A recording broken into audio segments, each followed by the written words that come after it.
Hello नमस्ते, कसे आहात सगळे? छान ना? मी पण मस्त आहे. आहो, नुकतं मी देवळात गेले होते.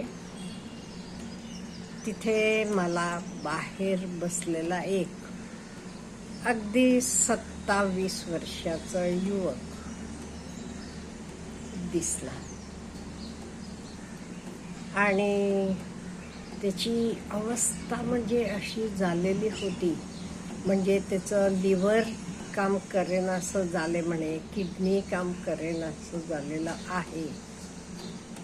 आणि त्याच्याबरोबर त्याचे वडील पण होते.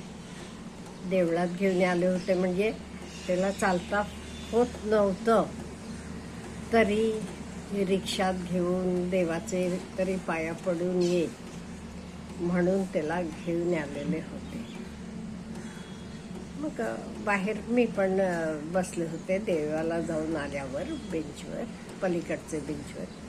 तसं म्हणता मी म्हटलं काय झालं का, म्हणजे दिसायला तर यंग दिसत होता.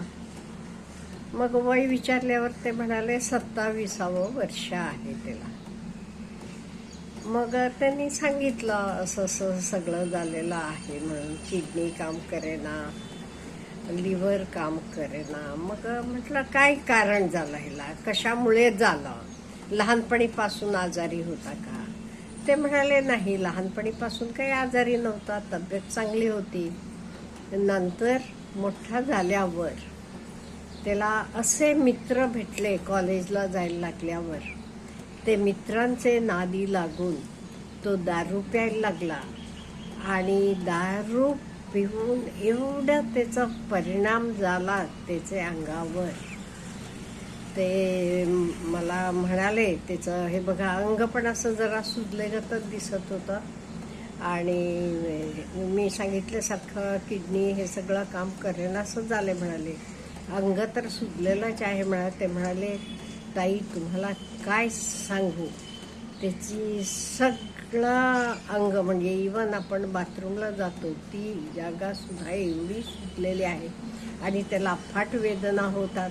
औषध पाणी केलं तरी ह्यातनं काहीही उपयोग होणार नाही म्हणता का, म्हणजे एवढं सगळं अंग ते दारूनं पोखरून नेले तिचं. मग मला वाटलं क्षणिक सुखासाठी माणूस किती काही करतो आणि त्याचं पुढचं काय होते हे त्यांना कळत नाही. पहिल्यांदा कसं लहान असताना मुलं असेल सारखं गोड खातात, कित्येक वेळेला चॉकलेट. आता चॉकलेट मुलांना हवं असते, पण सारखं चॉकलेट खाल्ल्यावर दात किडतात, किंवा जंक फूड खाल्ल्यावर काय होते हे क्षणिक आनंद. पण ह्या गोष्टी छोट्या असतात का, म्हणजे ती मोठी झाल्यावर तर सोडतात किंवा कमी होते सगळं. पण दारू असेल, सिगरेट असेल, हे सगळ्याला एकदा माणूस अडिक्ट झाला का नाही तर बिलकुल सुटत नाही हो, सुटत नाही. त्यांना माहीत नाहीये त्यांची तब्येत त्याच्यामुळे किती खराब होते. म्हणजे फक्त शारीरिक नव्हे, इवन मानसिकरित्या सुद्धा. आता तो मुलगा मित्रामुळे एवढा वाया गेला. आज कोणी मित्र आहेत का त्याला जवळ? नाही. आई वडील आहेत म्हणून आई वडिलांनी दवाखाना तर हे सगळं काही हातातलं त्याचे औषध पाण्यासाठी घालवलं म्हणाले. पैसा ठेवून काय करायचा, मुलासाठी तरी आहे म्हणून, पण काही उपयोग झाला नाही. त्याला विचारला आता आले का रे तुझे मित्र कोणी तुला भेटायला? तो म्हणाला नाही. म्हणजे आपल्याला काय कळायला पाहिजे, आपण कधी अशा गोष्टींना अडिक्ट होऊ नये. सहसा कशासाठी मुलं त्याचे आहारी जातात, त्यांना वाटते ओके मला टेन्शन आहे, मला स्ट्रेस आहे. काही लोक अगदी मजा म्हणून मित्रांबरोबर, मित्र म्हणतात तू आमचा मित्र आहेस ना मग हे कर की. तुम्ही त्यांना म्हणायचं तुम्ही माझे मित्र आहात ना, म्हणजे हे सोडून टाका का, म्हणजे आपली तब्येत त्यातनं खराब होते.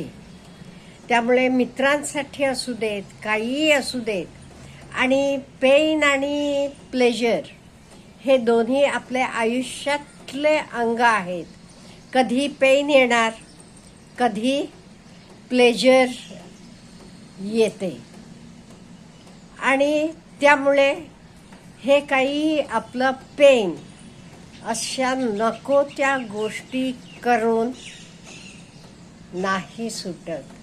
पण हे कळायला पाहिजे. असू देत, मुलं छोटी असताना कळणार नाही.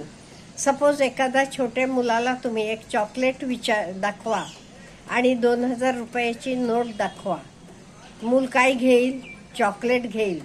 त्याला माहीत नाही 2000 रुपये घेतले की मी किती तरी त्यातनं चॉकलेट घेऊ शकतो, काय त्याला कळत नाहीये.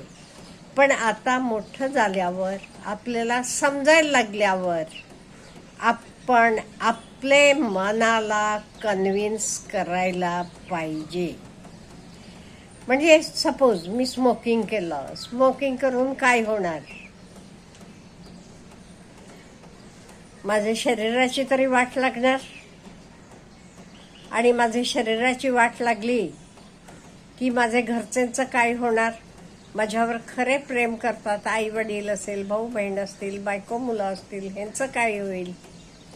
आणि ह्याच्याशिवाय आपण स्वतःला कन्व्हिन्स करून घ्यायला पाहिजे.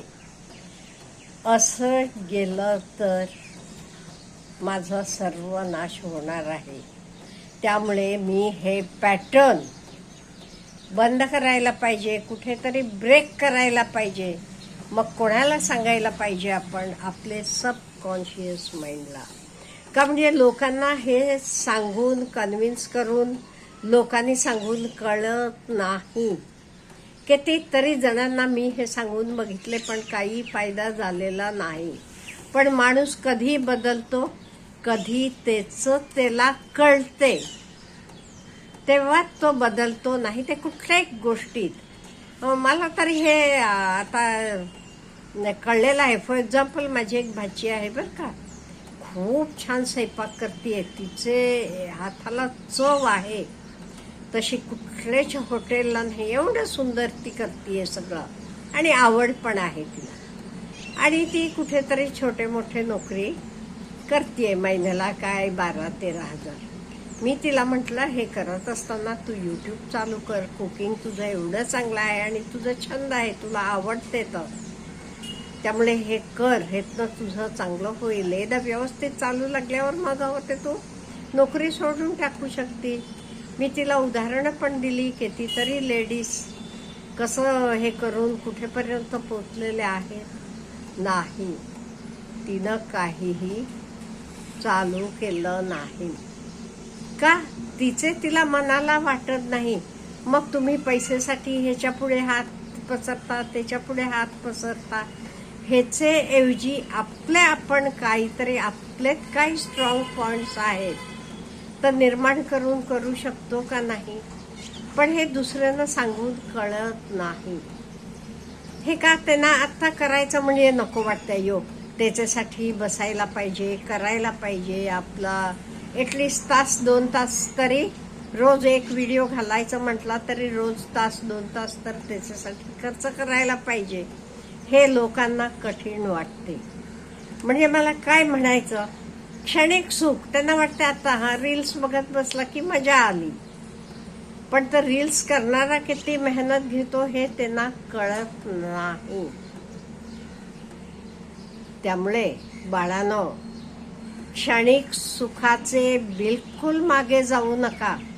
तर चॉकलेट खाणं असेल, रील्स बघणं असेल, काही असेल, तुम्ही कधीपर्यंत बघत राहणार?